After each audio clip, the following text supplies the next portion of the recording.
Before I break into this and start eating crow, I think some of you are going to need a little bit of context. You were just talking about being told what to buy. Bruce, you're being told to buy this. You've and forever. Now they're finally making it. So you are now obligated to buy it, Bruce. This is not what I moaned for. I moaned for Blood Bowl.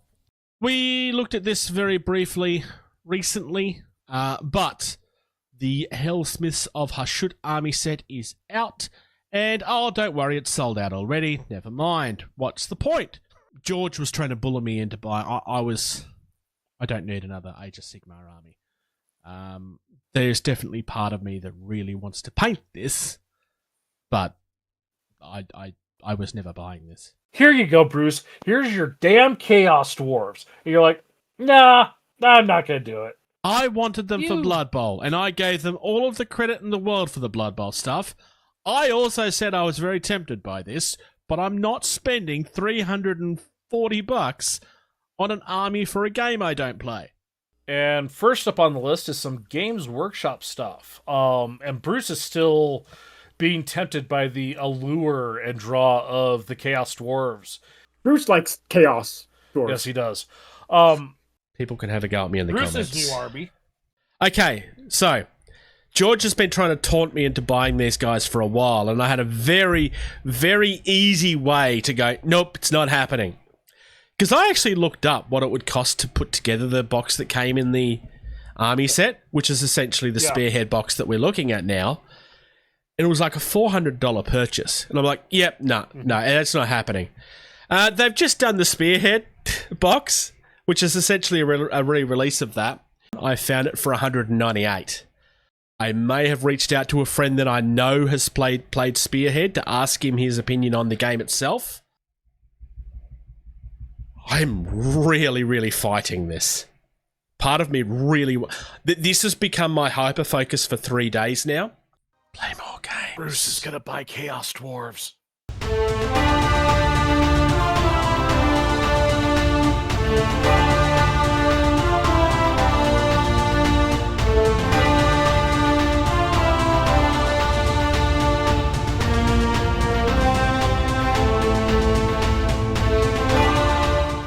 So, yeah, I gave into some peer pressure.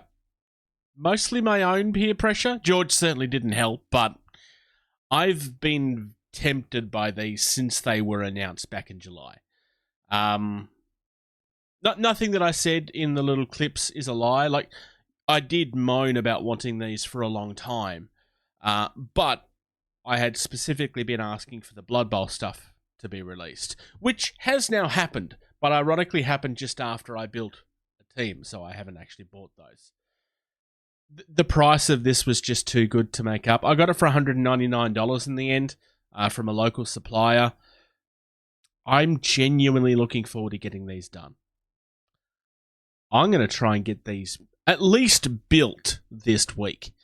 You won't see them built in this video. I think there's enough videos of that out there. This is just purely for the unboxing and my impression, because I haven't seen these in person, and to be fair, I haven't done an unboxing in far, far too long.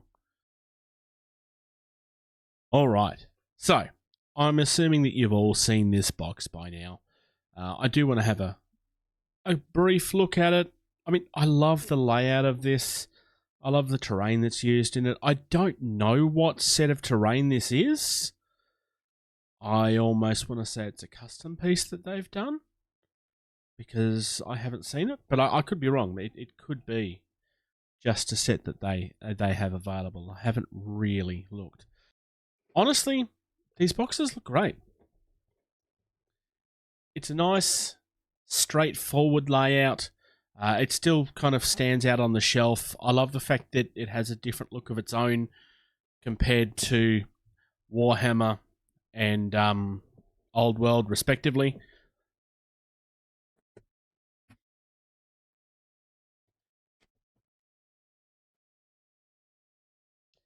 I'm assuming that this is mostly going to be the instructions.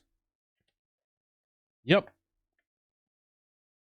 Oh, looks like we do have the actual rules for them here in the back as well. That's a nice touch.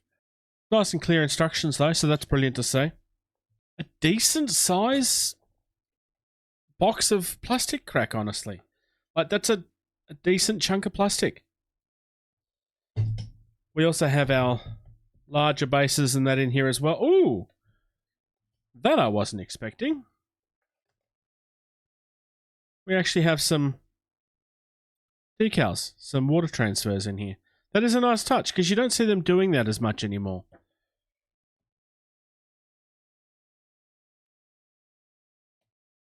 Alright, I'm going to get us down closer to the desk, and then we can continue. So we're starting here with the War Despot. I almost called him a Demon Smith there for a minute, but that's a different character. Personally, I think this might be the nicest head that I've seen in this particular box. As far as, I mean, this is the first one I've looked at in person, but on the actual website itself, this definitely was the nicest looking head out of all of them. Kind of a cool looking weapon here. It is push fit, largely. Not a lot of posability in this kit from what I can see. I mean, I might be happily wrong on that, but it kind of looks like this is only going to go together one way. Up next, we have two sprues. This is for the Tormentor cannon, or Tormentor Bombard, I believe. I'm going to start with the smaller one. We've obviously got the crew here that's going to be firing everything off. There's two different ways that you can build this. There is a rocket and the actual cannon itself.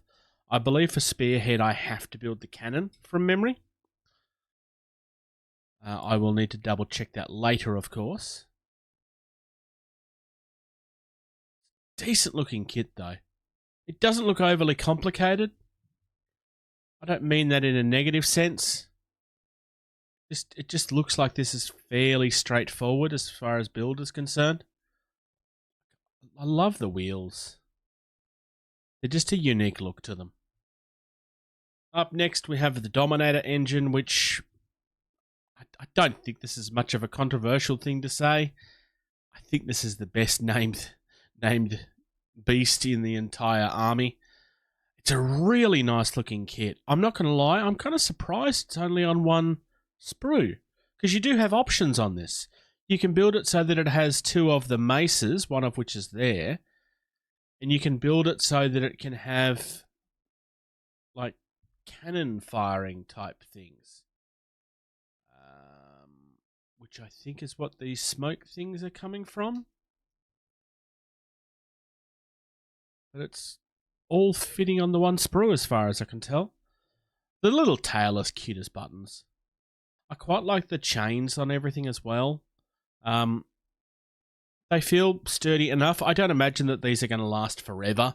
You will need to be somewhat careful with them. But it's just a gorgeous looking kit. And then last but not least, we have another two sprues. One large and one medium. And this is for the general troops.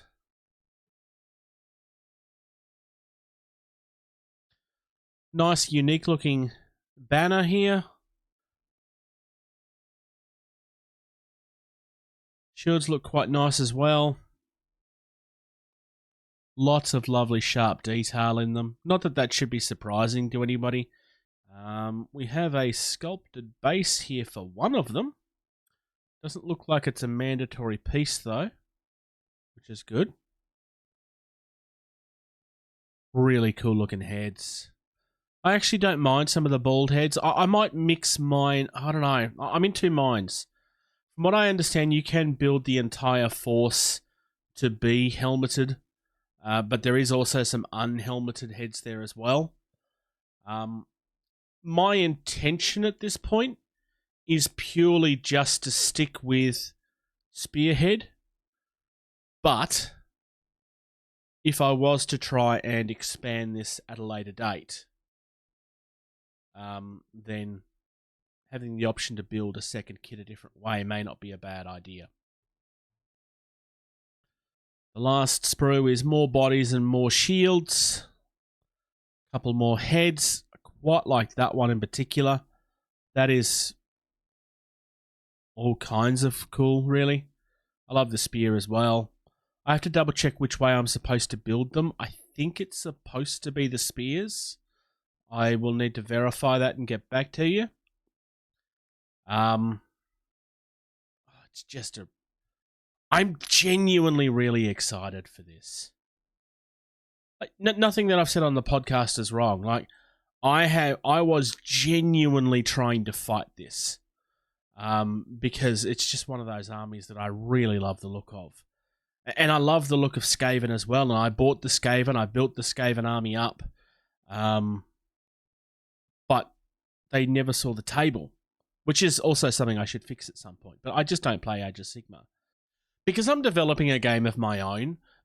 The hobby side of a mass battle game, as well as learning enough of the strategy to be able to actually play those games properly, is a little bit beyond my scope at this stage. That's why I find the idea of Spearhead really exciting, because the game itself is supposed to be really good, but it's at a reasonable level where I can kind of do this on the side when I feel like I need a break from working on Entropy City or testing Entropy City. In saying that, I do need to do some more testing of Entropy City soon. I'm not going to lie. This was impulse. This was me hyper-focusing and deciding that I needed to have this. We all have the spicy brain. We all understand what Shiny Syndrome is like. But, yeah, this was Shiny Syndrome for me. That's it for the unboxing. I will probably talk more about this. I'm actually recording this the day before we record episode 176. So I'll definitely talk more about this on the podcast. I might see if I can get some of this built today. It's probably not going to happen by the time I edit the video and get it uploaded for Patreon. You guys will see this video later in the week, maybe next week. I'll make that decision between today and tomorrow. I might do it next week so that it helps with the algorithm and stuff. But we will see. I will definitely keep you guys updated on this. There's been a couple of times where people have asked me to kind of like show things after I've built them and painted them. Let me know if you want me to do that this time around. It might actually be one that's worth following.